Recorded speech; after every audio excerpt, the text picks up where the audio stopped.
갈릴리 바다는 길이가 21km고 폭이 12km이고 최대 수심이 46m나 되는 굉장히 큰 호수죠.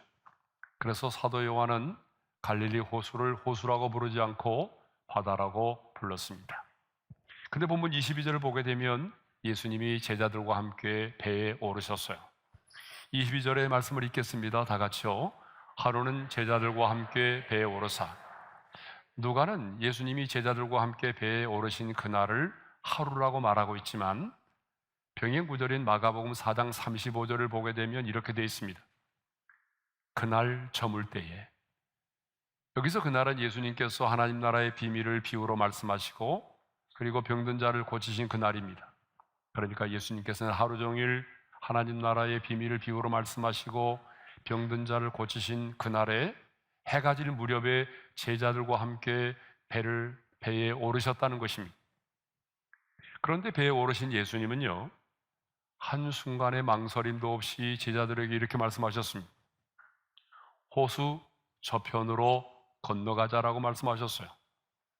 여러분, 이것을 보게 되면 예수님은 배의 다음 사역지를 미리 알고 계셨다는 것을 의미하죠. 성경을 보게 되면 예수님의 사역에는 분명한 목적이 있었고 분명한 목적지가 있었습니다. 예수님은 왜 자신이 인간의 몸을 입고 이 세상에 오셨는지 그 이유를 알고 있었고요. 그리고 그 이유를 따라 사셨어요. 그래서 요한복음 17장 4절에 보게 되면 이런 말씀이 있습니다. 다 같이요. 아버지께서 내게 하라고 주신 일을 내가 이루어 아버지를 이 세상에서 영화롭게 하였사오니 그 일이 뭡니까? 십자가에 달려 죽으심으로 우리의 죄를 사하시는 거죠. 그래서 예수님이 십자가상에서 달려 죽으실 때에 다 이루었다라고 말씀을 하셨던 것입니다. 예수님은요, 어디를 향하여 가시든지 간에 분명한 그 목적을 가지고 가셨다는 거예요. 아무렇게나 가신 적이 없어요. 예수님께서 왜 사마리아 우물가를 찾아가셨나요? 사마리아 여인을 만나시기 위해서였어요. 왜 예수님이 여리고를 방문하셨나요? 그 여리고의 세무장인 삭개오를 만나시기 위해서였어요. 오늘 본문에 보게 되면 예수님이 왜 제자들과 함께 배를 타고 호수 저편으로 건너가자라고 말씀하십니까? 바로 호수 저편 거라사 지방의 군대 귀신 들린 자를 자유케 하기 위해서였습니다. 예수님이 이렇게 분명한 삶의 이유와 목적을 가지고 하루하루를 사셨다는 것입니다. 자, 본문을 보게 되면 예수님은 배에 타신 지 얼마 되지 않아서 잠이 드셨어요. 23절의 말씀을 함께 읽겠습니다. 시작. 행선할 때 예수께서 잠이 드셨더니 우리는 이 주무시는 예수님의 모습을 통해서 두 가지 사실을 깨닫게 됩니다. 첫 번째는 예수님도 한 인간이셨다라고 하는 거죠. 여러분, 예수님은 하나님의 아들이시고 천지를 창조하신 하나님이십니다. 그럼에도 불구하고 하늘의 영광의 보좌를 버리시고 우리처럼 육체를 입고 이 땅 가운데 오셨습니다.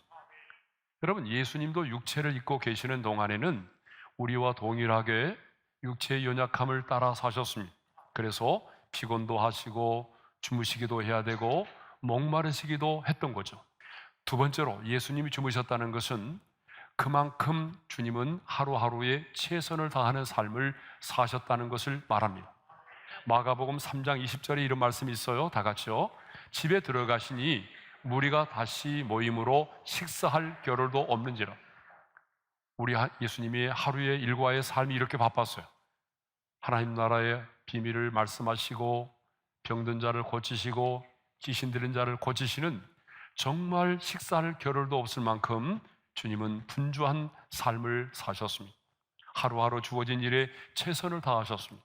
그런데요, 우리 예수님은 메시아로서 공생애를 시작하기 이전에도 주님은 최선의 삶을 사셨어요. 그런데 본문을 보게 되면요, 예수님이 제자들과 함께 배를 타고 가는데 이 배가 갈릴리 바다의 한복판에서 풍랑을 만났다는 거죠. 누가는 이것을 광풍이라고 말하고 있어요.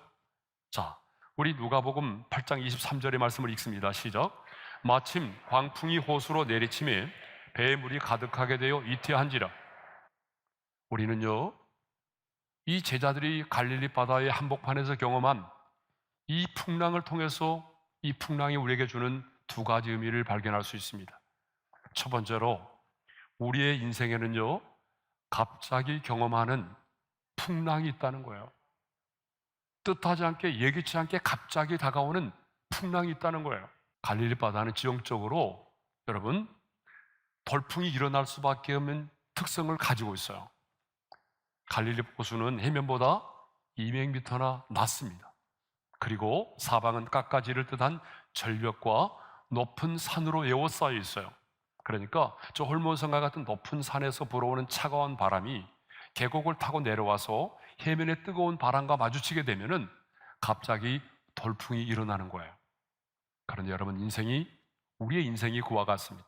갈릴리 바다와 같아요. 물질의 풍랑을 만나기도 하고요, 건강의 풍랑을 만나기도 하고, 사람으로 인한 관계의 풍랑을 만나기도 합니다.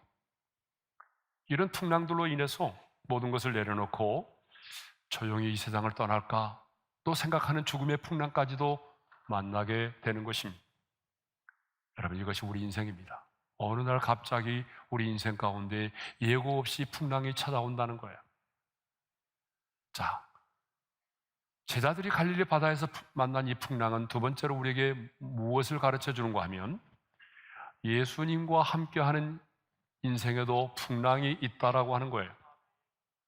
여러분, 지금 이 배가, 풍랑을 만난 이 배는요, 제자들만 타고 가는 배가 아닙니다. 분명히 이 배는 예수님이 함께 타고 계십니다. 그런데 예수님과 함께 항해하는 그 배가 풍랑을 만났다는 사실입니다. 주님이 함께 그 자리에 계심에도 불구하고 풍랑을 만난 거죠. 여러분, 제자들이 요나처럼 예수님의 불순종했기 때문에 이 풍랑을 만난 겁니까? 아니잖아요. 여행을 가다가 풍랑을 만난 거예요? 고기를 잡으려다가 풍랑을 만난 거예요? 아니잖아요. 예수님의 말씀에 순종해서, 그리고 예수님과 함께 타고 가는 이 배가 풍랑을 만난 것입니다. 우리가 상식적으로, 우리가 많은 사람들이 생각하는 것처럼, 아니, 거친 풍랑도 예수님과 함께라면 잔잔해져야 되는 거 아니겠습니까? 그런데 예수님이 함께 승선하고 계시는데 이 배가 광풍을 만나서 지금 죽게 될 상황 가운데 빠지게 된 것입니다. 그러나 여러분, 기억하십시오. 예수님과 함께하는 인생의 항해에도 풍랑이 있을 수 있습니다. 예수 믿는 우리 가정에도 여러분, 유라굴로와 같은 광풍이 휘몰아칠 수가 있습니다. 아니, 어쩌면 주님과 함께하는 삶이기 때문에 더 많은 풍랑을 만날 수 있다는 거예요. 왜냐하면 사탄의 공격으로 말미암는 풍랑이 있기 때문입니다. 그러므로 우리가 경험하는 풍랑은요, 요나처럼 내가 불순종했기 때문에 만나는 인생의 풍랑도 있지만, 주님의 명령에 순종하고 주님이 나와 함께 계시기 때문에, 아니, 주님과 함께 동행하기 때문에 만나는 인생의 풍랑도 있다는 사실입니다. 그러므로 여러분, 예수를 믿으면 고난이 면제된다? 예수님과 함께하면 모든 풍랑이 사라진다? 이 말에 여러분 속지 않기를 바랍니다. 많은 사람들은 신앙생활을 그렇게 착각하고 있어요. 그러나 여러분, 분명히 기억하십시오. 예수를 믿고 주님과 동행하는 우리의 인생에도 풍랑이 있을 수 있습니다. 제자들은 이 풍랑으로 인해서 배에 물이 가득하게 되어 침몰 직전에 이르게 되었을 때에 그제서야 자신들의 한계를 깨닫고 주무시는 예수님을 깨웠습니다. 지금까지는요, 어부인 자신들의 경험을 가지고 자신들의 힘과 방법으로 문제를 해결하고자 하였습니다.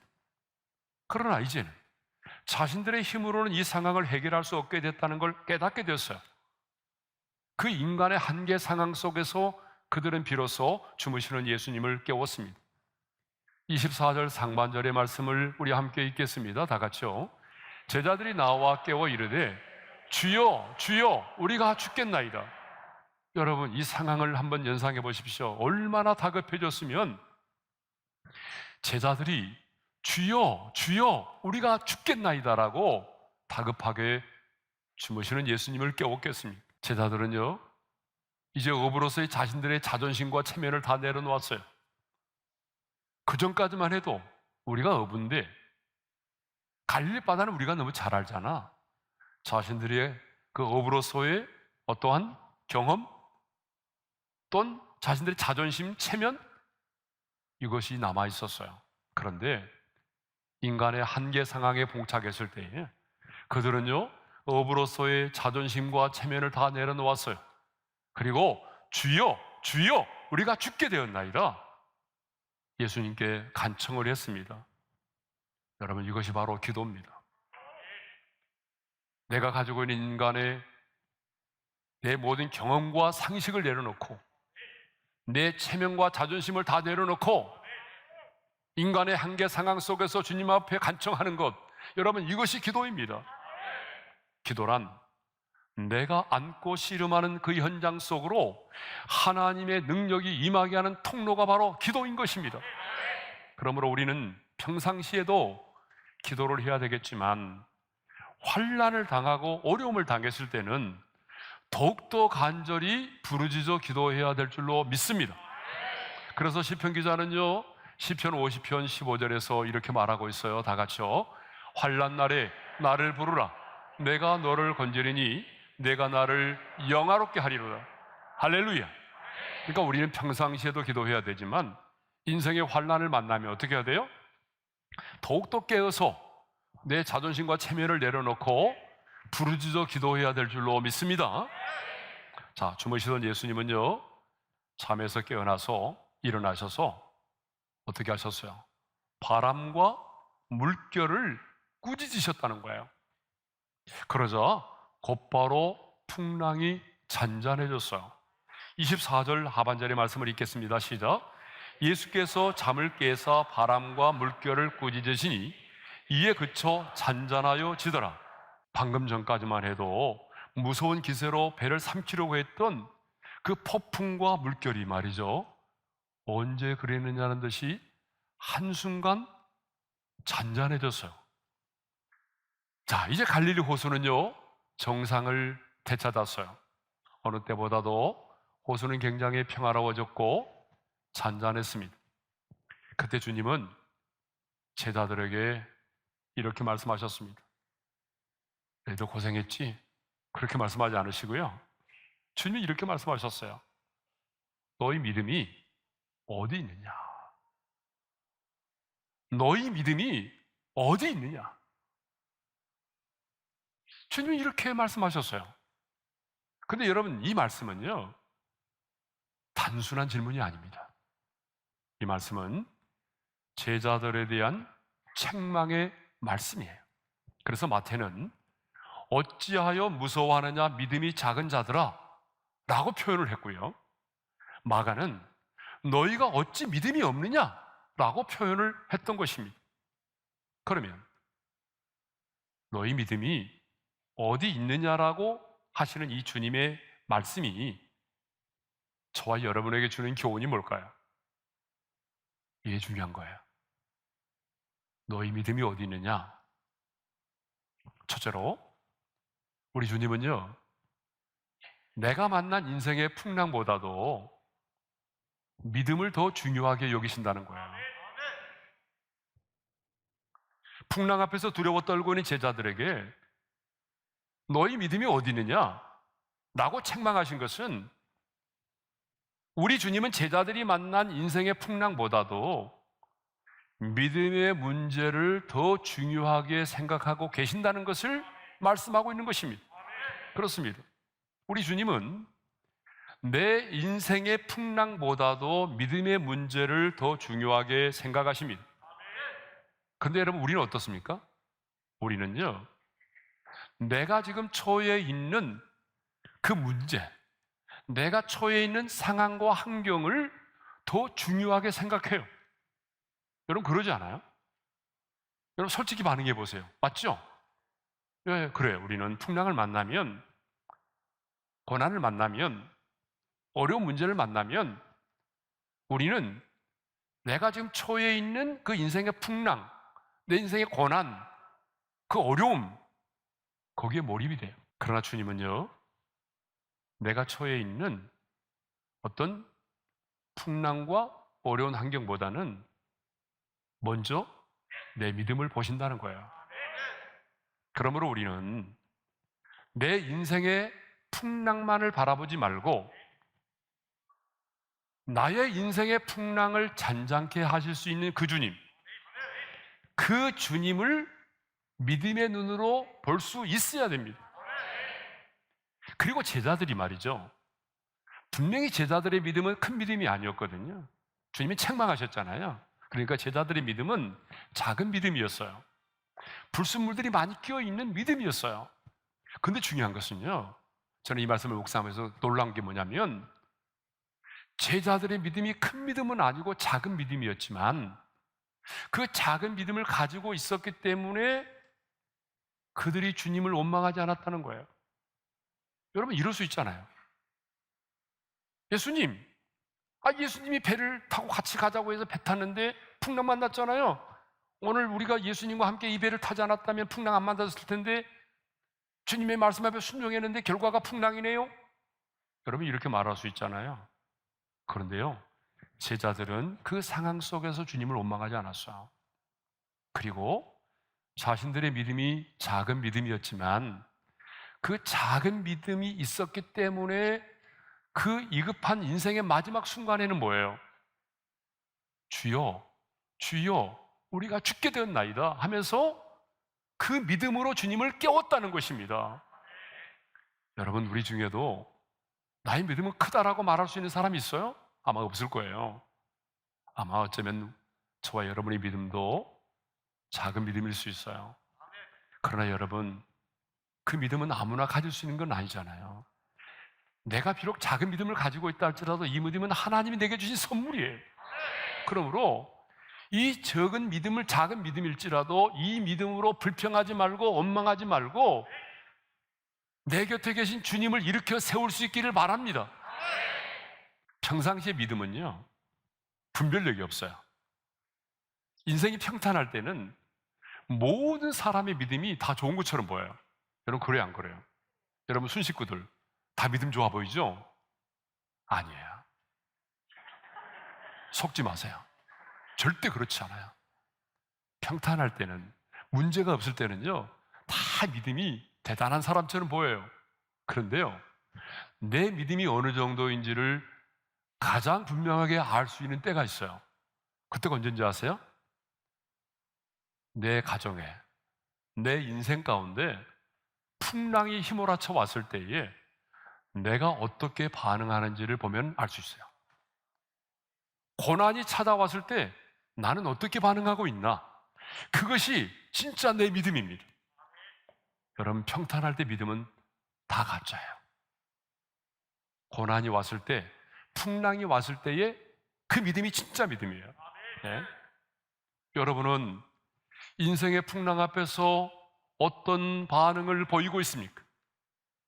어떤 분은요, 한숨만 쉬고 주저앉아 있어요. 어떤 분은요, 근심과 걱정에 사로잡힌 채 흐느끼고만 있어요. 어떤 사람은요, 두려움의 포로가 되어서 사시나무 떨듯이 떨고 있어요. 어떤 사람은요, 세상을 막 원망하고 시대를 원망하고 부모를 원망하고 환경을 원망하면서 그 자리에 그냥 주저앉아 있어요. 어떤 사람은요, 자신의 힘과 능력으로만 이 문제를 해결해 보려고 몸부림을 치고 있어요. 여러분은 어떤 모습이세요?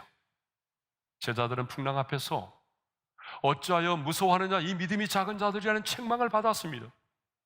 근데 여러분, 성경을 보게 되면요, 예수님의 제자들도 예수님께서 말씀을 가르치시는 현장에 있을 때는요, 예수님께서 병든 자를 고치고 귀신 들린 자를 내어쫓는 그 현장에 있을 때는요, 믿음이 있는 것처럼 보였다니까요. 그런데